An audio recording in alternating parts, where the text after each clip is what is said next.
Lego's letting go of stereotypes. Good hygiene may not make for good health. Echoing in genetics, and timing is everything on the Daily Orbit. Hello and welcome to the Daily Orbit. I'm Emerald Robinson. It's not a man's world anymore. More and more girls are putting on lab coats and channeling their inner scientist, and one company is getting clued in. Lego just released their first female scientist miniature figure in their Series 11. Meet Professor C. Bodin. The professor is breaking stereotypes of a male-dominated science, technology, engineering, and math world.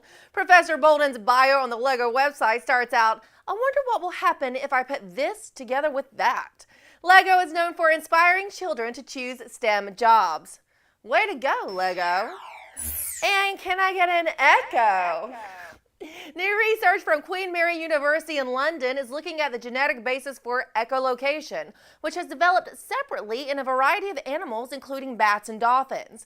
Researchers were specifically looking at echolocation evolution on the genetic level, and by comparing genomic sequences, they found similar genetic signatures in nearly 200 different genomic regions concentrated in several hearing genes. They had expected to find identical changes in a dozen or so genes in these totally unrelated animals, but we're super excited to see nearly 200. Researchers say this is a great example of convergent evolution, the evolution of similar traits in drastically different types of creatures. Don't you just love when you get more than you expected? Good hygiene should be a good thing, right?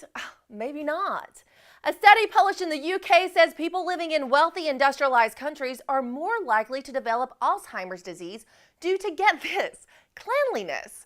Because residents of these nations are far less likely to come in contact with excessive bacteria, viruses, and other microorganisms, they could have problems with the development of their immune system, which could lead to inflammation in the brain, typically linked with Alzheimer's. Known as the hygiene hypothesis, past research has already linked cleaner environments with a higher risk of allergies and autoimmune diseases. The researchers said that exposure to microorganisms is critical for the regulation of the immune system. I guess there really is such a thing as being too clean.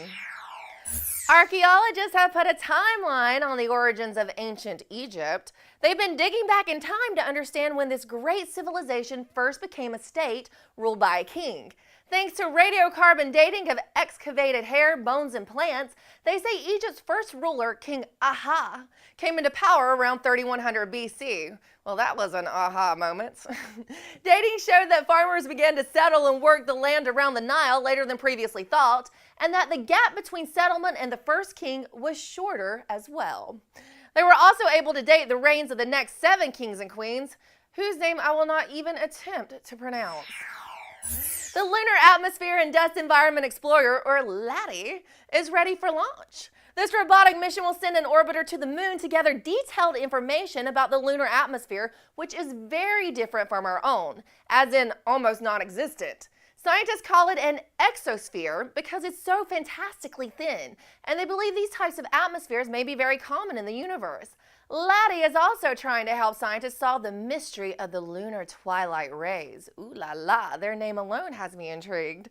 These are pale, luminous streamers seen by Apollo astronauts a few seconds before the lunar sunrise and sunset. Although common on Earth as sunlight penetrates the cloud and haze, the airless moon shouldn't have these. Scientists hypothesize that dust is being lofted into the thin atmosphere, causing these rays, although they hope LADEE will help to confirm this.